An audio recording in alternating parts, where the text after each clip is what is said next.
Hello and welcome to the Franchise Tag Betting Show, Week 16. We are finally joined again with Skye, who's made a glorious appearance, and Adam, as always. We are here to talk about the Week 16 odds. We've already got one game in the books already, and that was the Rams against Saints, 30-22 to the Rams. I think that game was all over before it got interesting. Adam, did you manage to catch the game? I did. I'd completely forgotten that it happened, but yes, I did. I did manage to catch the game. If I remember rightly, the Rams looked pretty good. Offensively, they look really good. They could be dark horses in the NFC playoffs. And the Saints were the Saints, as what they've been all season. And that's very, very Derek Carr, isn't it? Just not really doing anything. And then when he has to, he does a little bit, but doesn't really do much. So wasn't really surprised. Yeah, I must have to say, I think Sean McVay's done an absolutely fantastic job this year with the youngsters. Skye, would you, if they qualify for the playoffs, would you like to see his name thrown in the hat for Coach of the Year? Surely with what he's done with those youngsters, he is got to be up there. Yeah, I think so, especially considering that, what the rumours of him going into the broadcasting booth and wanting to be done with coaching. And I think the way he's turned it around, big props to him and the GM for the people that they have found. I mean, it's great to see Kyron Williams and Nakua do their thing and just those young guys on the defence too. I'm just really hoping the Rams play the Lions in the playoffs. I think that'd be great. Stafford back at Ford Field, a lot of storylines there. Sean McVay and Goff will pretend they like each other for a night as well. So that'd be good. Yeah, that'd be really interesting. Wouldn't mind watching that as well. We've got loads of games coming up. We've got games tonight, tomorrow, Christmas Day. There's just loads going up. It's a great time to be an NFL fan. So shall we jump straight into the odds and find out what Adam liked for his spread bet? So I can tell him he's wrong and then come out better off, as always. Adam, where are we going first? We're going with tonight's game, Bengals against the Steelers. First game of the sort of Saturday, Sunday, Monday group of fixtures. Bengals against Steelers. Really like the -3 for the Bengals. I think you've seen Jake Browning's been playing now as the starter for a little while. He looks pretty competent. I know that Jamar Chase isn't out there, but T. Higgins looked very good last week, and I don't see why that's going to change. The Steelers are currently 24th when it comes to giving up passing touchdowns, so they're not great against the pass.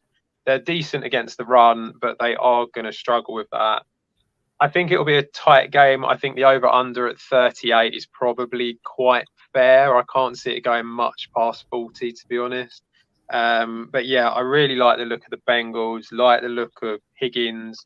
And the only one that I do like the look of on the Steelers side, which I think might be worth having a look at when it comes to receptions, is Pat Freiermuth. Just because I think that Mason Rudolph being the starter this week, I think he's going to rely on his tight end quite heavily. So I think that he will be worth looking at.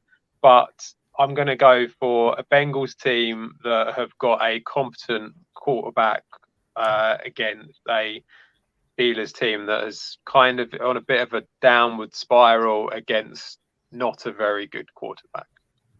Well, Adam, you are a guy that tends to stick with the patterns and what the trends that always happen.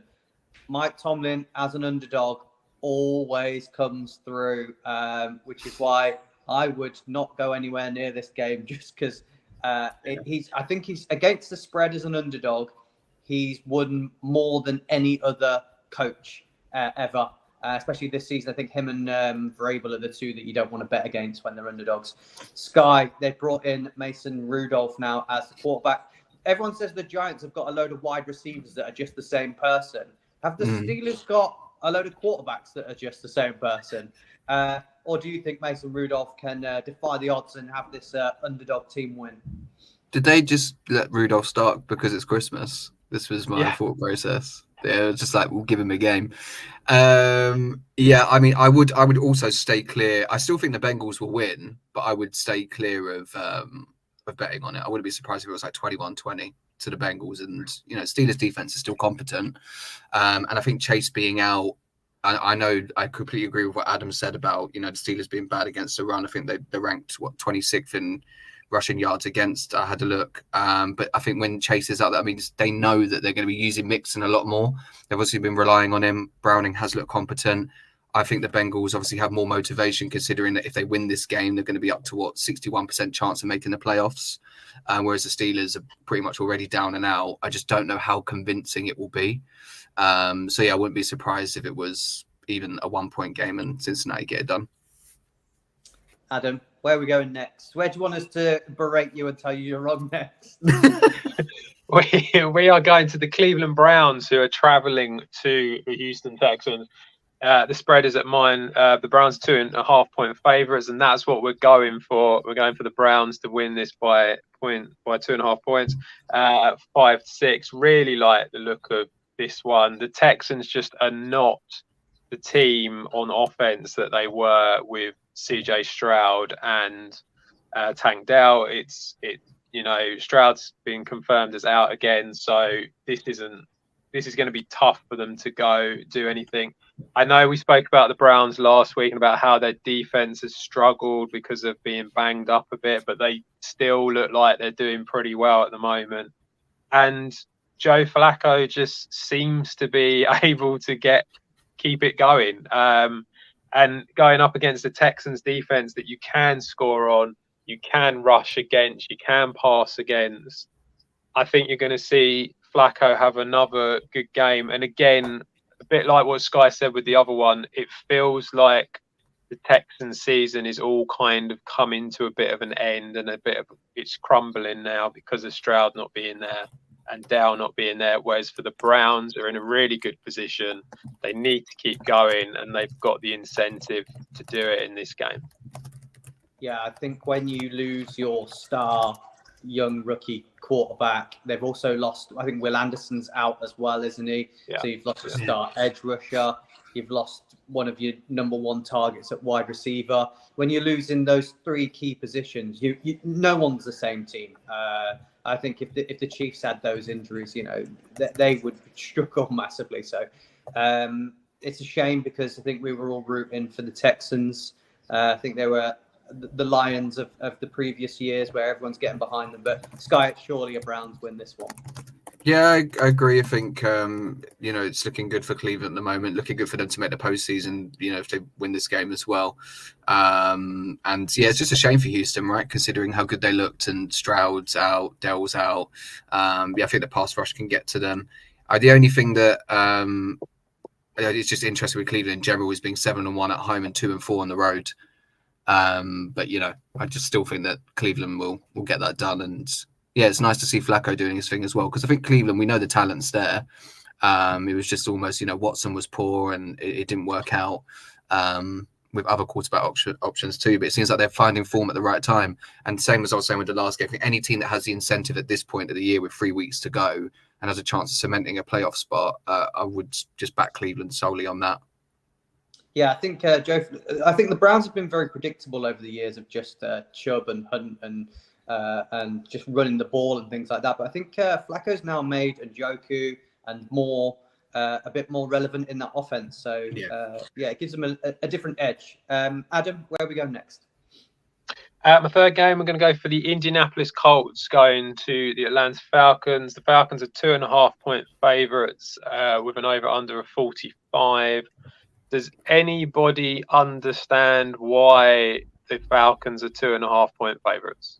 No. Because I'm baffled by this one. So we're going to go for the Colts at plus 2.5. Pittman's going to play. So that's a positive for the Colts. They have looked decent. Jonathan Taylor is meant to be back. I don't understand this at all. The Falcons could only score 7 points last week against the Panthers. I would expect them to bounce back, given how poor they were. But at the same time,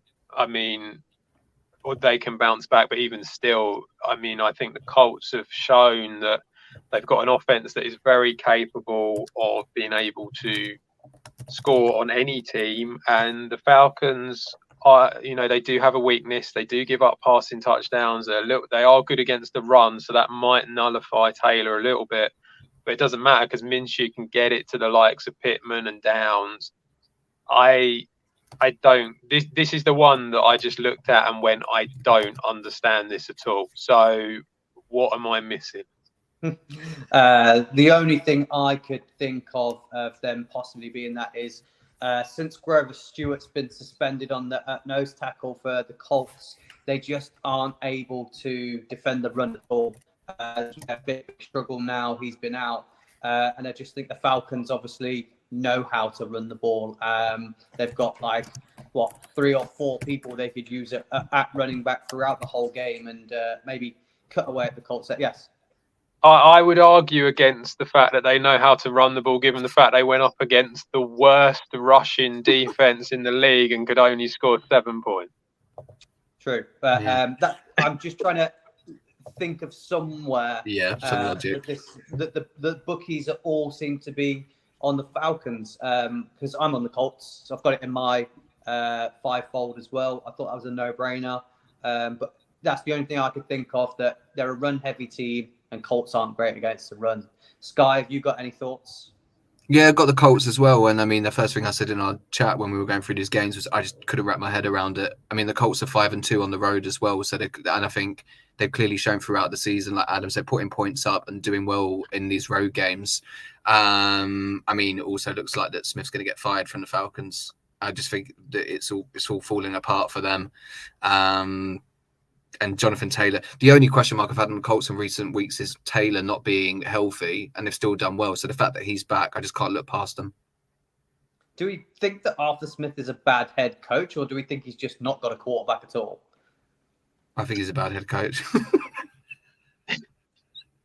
Yeah, there's still talent there, right? Like I know, we've seen other backups step up this year, and they keep switching between Ridder and Heineke, and I think other teams have shown that you can get by with a competent backup, and they drafted B. John Robinson, Algier, London, Pitts, and they're still not competing in the worst division. I know they still technically got a chance, but it's the worst division in football, and they just look poor. Am I right that he came from the Titans as the OC?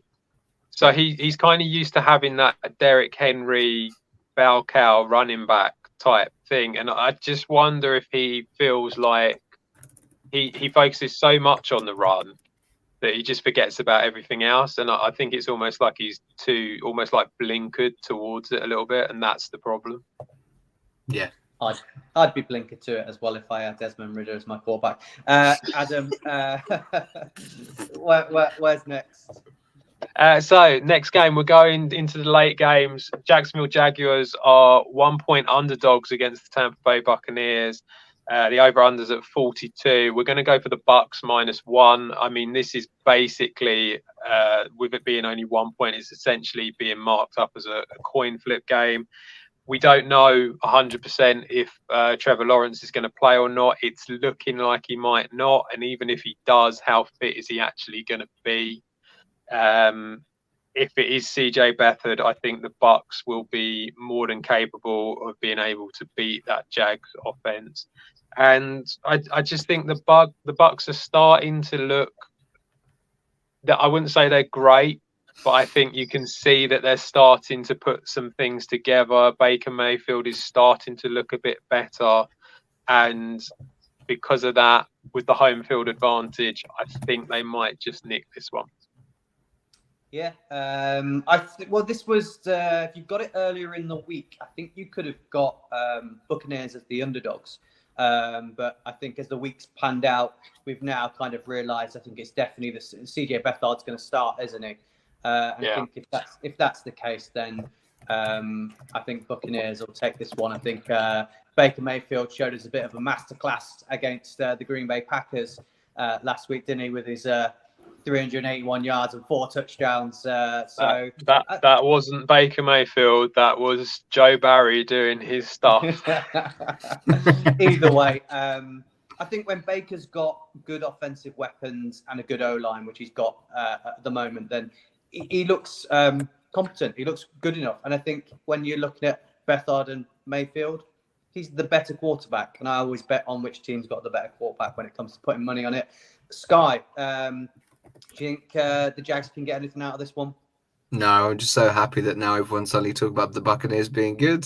I was saying it all the whole No, time. It had no one said the Buccaneers. Well, were I don't know good. about good, but no, I mean, last week they were being written off against the Packers and they went into Lambeau and won. I mean, Baker's got 24 touchdowns to 8 picks. He seems to have, like you said, Andrew, like he's got weapons around him. I think he knows how to play the position well. And he's always had this, it's a bit like Marmite, right, with the quarterbacks. I think everyone either really loves him and raves about him or they just hate him for whatever reason. But no, I think the Jags, even if Lawrence is playing, I'd be picking Tampa in this. I think the defense has stepped up as well. And unfortunately for Jacksonville, I mean, we all spoke about how they turn things around on their London trip. It seems like they're going the other way now. They probably will still make the postseason. But I think Jacksonville thought they would have their playoff spot secured right now. And that's why they rushed Lawrence back. They're starting to look a bit silly now. But they've got a favourable schedule in their next 2 games, so they won't win this one. But I think they'll still be all right. Yeah, I think so too. Adam, where are we going for our last game? So last game, we are going to Chicago in what is a painful selection for me, but we are going to go -4 for the Chicago Bears against the Arizona Cardinals here. This is a great matchup for the Chicago's offense. It really is. The Cardinals are currently 28th when it comes to giving up rushing touchdowns and 29th when it comes to giving up passing touchdowns. Justin Fields, DJ Moore, Cole Kmet, all of them should do really well in this game. And the real reason on top of that as to why I think the Bears will be able to cover this spread is that the Bears defense is looking a lot better and has done. We've mentioned it multiple weeks now. It really is getting better. And so you shouldn't be that scared at going -4 on the Bears, despite the fact that it is the Bears. Yeah.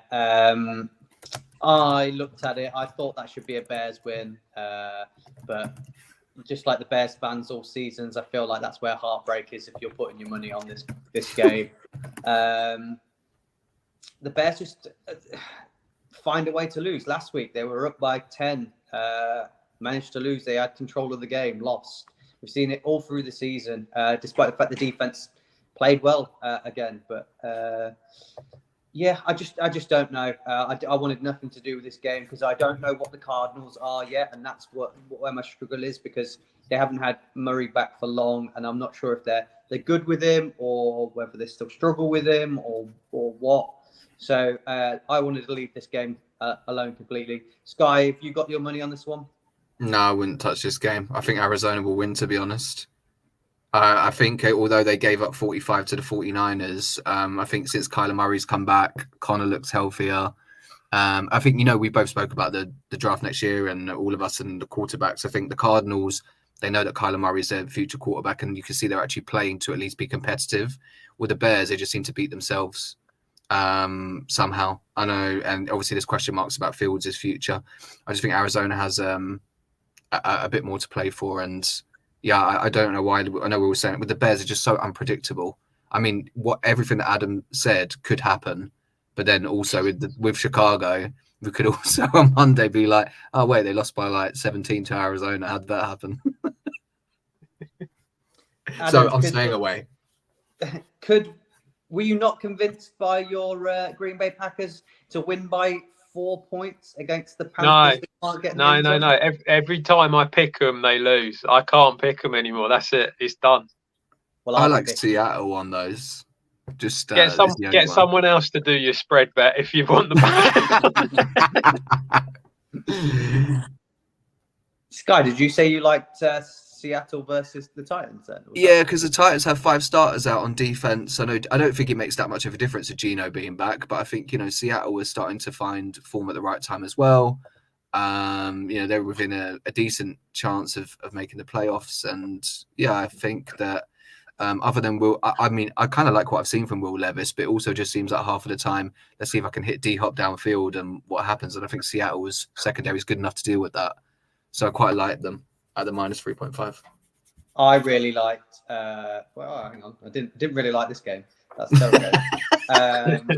I really liked the +1.5 for the Cowboys. I think the Cowboys are going to come out flying. I think they got embarrassed. They got bullied last week on the field. So I think we all know they're a big, strong. They're usually the bully defense, and Dolphins aren't. So I can see the Cowboys coming out and trying to bully this game early and getting the lead. So I really like that against the Dolphins. But I think that's the best one that you've picked out, because I didn't even know that was them. And I think the Cowboys will beat Miami convincingly. So well done. You're welcome. Adam. Adam's not happy. Adam's like, nah, I don't know what you're on about, man. It's all about buying me money on the Bears. said no Packers fan ever. Skye, have you had a look through all the games? Have you found there's any odds on any touchdown scorers? Yeah, I mean, it's hard to pick this. I don't know why the guy. It sounds like I'm an Arizona fan now. You've got the tight end whose name's just gone from my head, McBride.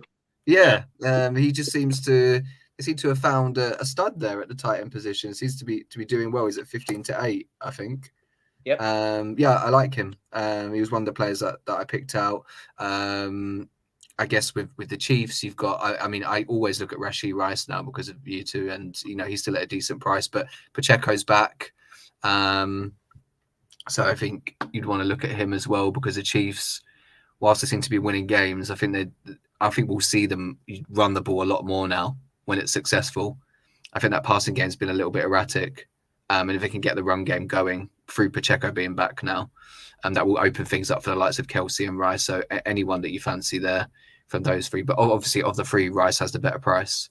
Rice's odds are slowly getting worse and worse every week. Luckily, me and Adam have been on him since virtually the start of the season, so we've had lots of nice payouts from him.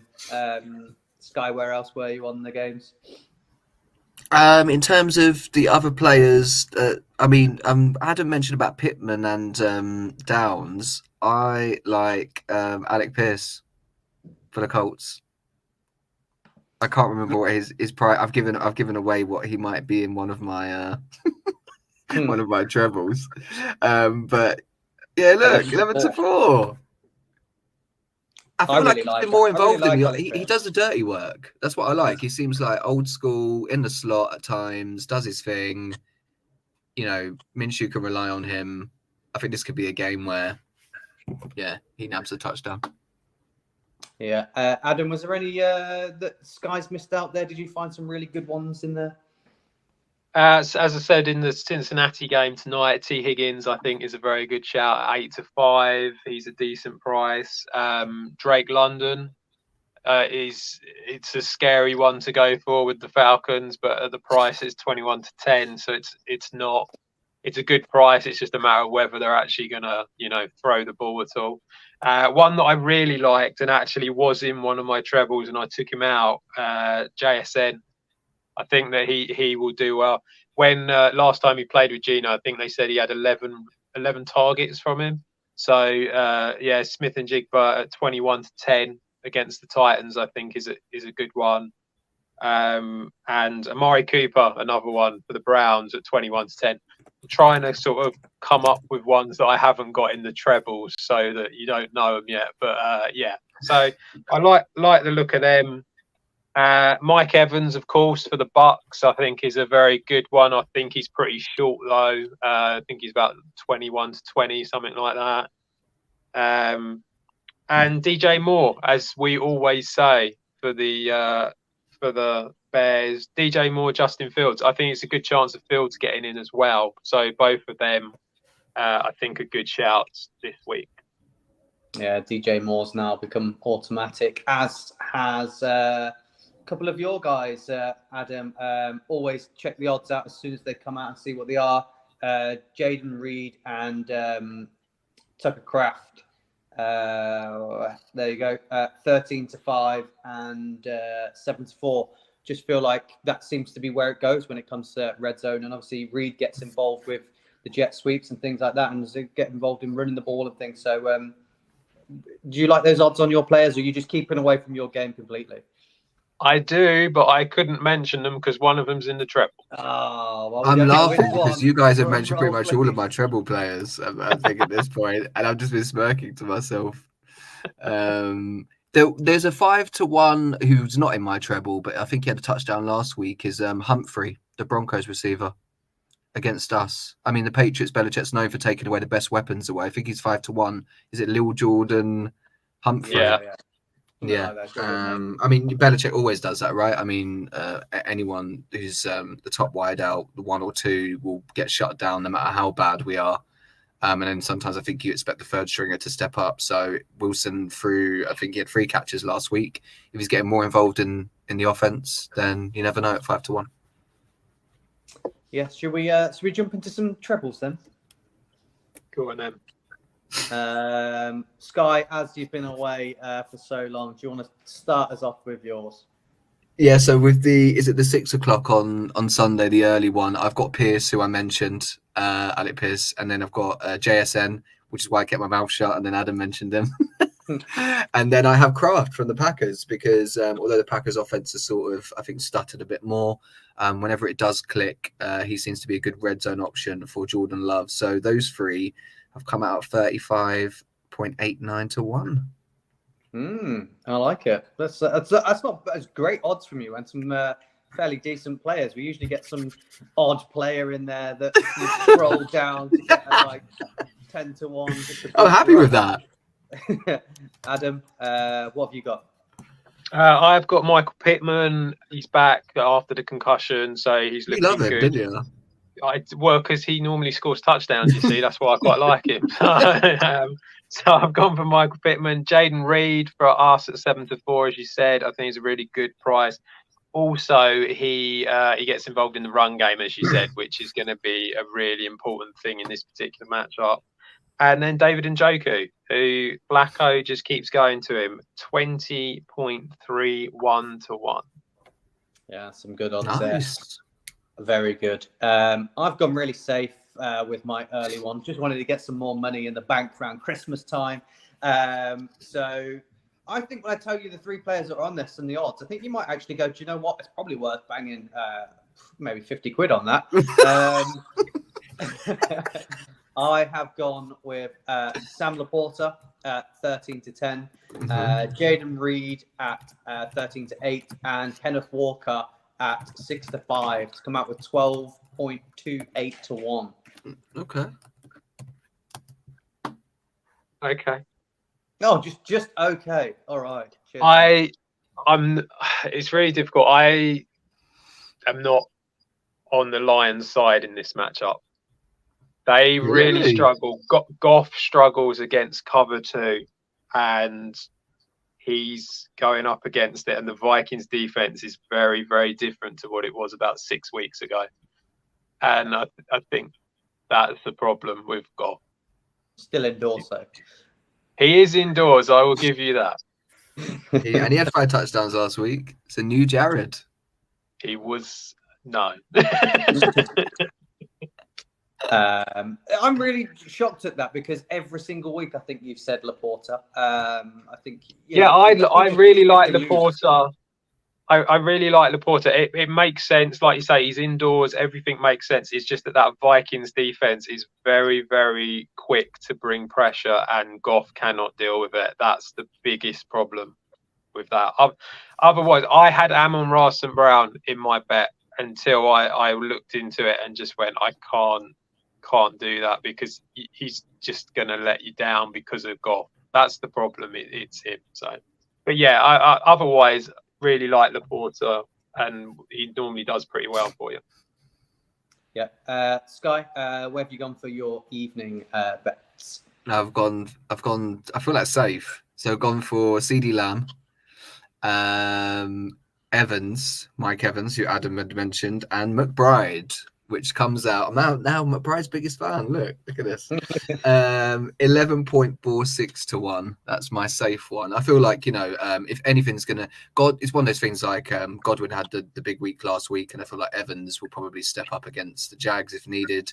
Dolphins Cowboys has potential to be high scoring, so went safe with Lamb, and like we all mentioned, McBride seems to be getting more involved in this offense and rapport with Kyler Murray. So yeah, low odds, but I'm feeling confident about it. Yeah, it's nice to throw a low odd one in there just to safety when you've had a big one with your first one. Adam, have you gone the same? Have you gone safe, or are you swinging for the fences again?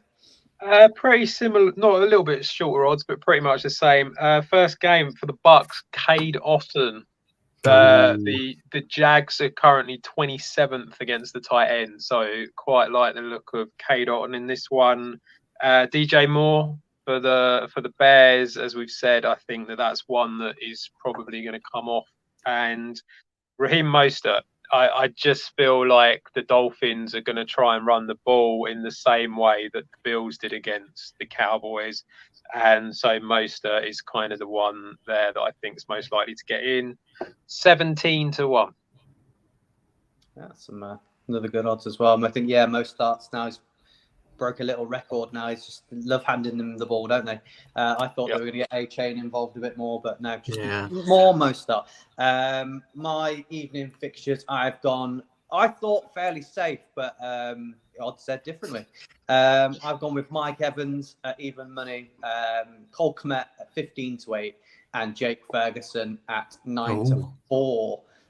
Bigging me out at 17.68-1. So got a bit tight end heavy in that one, but we all said earlier Kmet was looking like good odds for that game. But yeah, good. We like mine. We like my bets. We like my picks. I might be Adam. Next year you might be hosting, and I might be picking the bets. We'll see.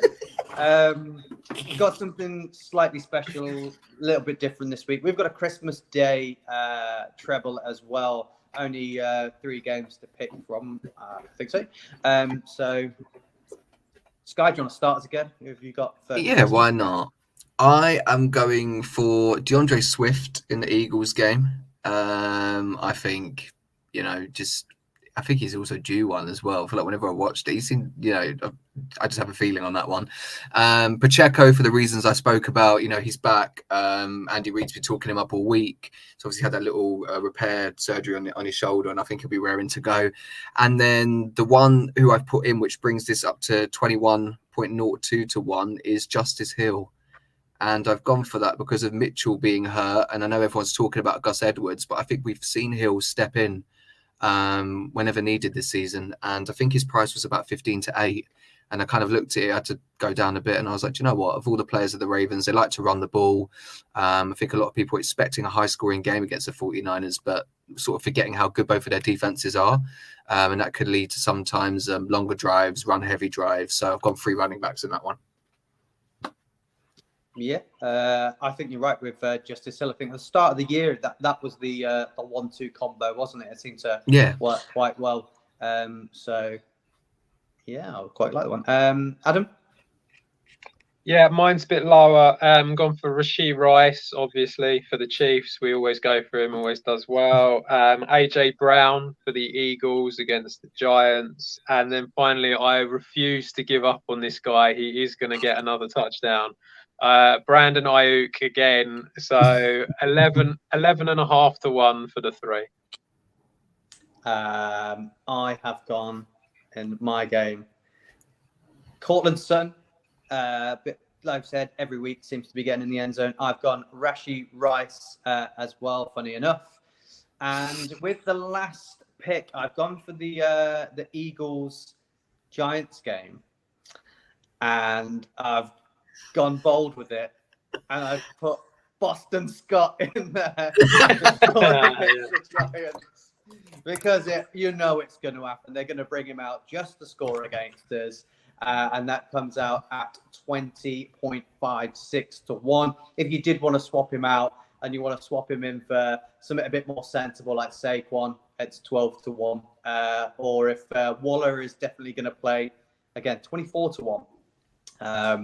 But yeah, just thought it'd be interesting to put Boston Scott's name out there on a game that he just comes and plays against the Giants. Well, no thoughts on that? Just a laugh, a chuckle? I mean, it's Boston Scott, isn't it? So that's, this is the only game where odds as short as what they are, because he just doesn't play in any of the games. Skye, did you manage to root around and find us something that's ridiculous? Do you know what? I'll quickly look on Skye. I didn't look on Skye, but I had I mentioned little Jordan Humphrey earlier. I looked at him and Wandell Robinson in a random double of speedy receivers, which was 26-1, but I actually haven't put it on yet. But in terms of there was I was trying to the only one that I did see on Skye Bet, which was 400-1, and I wanted to tell you guys to try and wrap my head around it still because of the times of the games.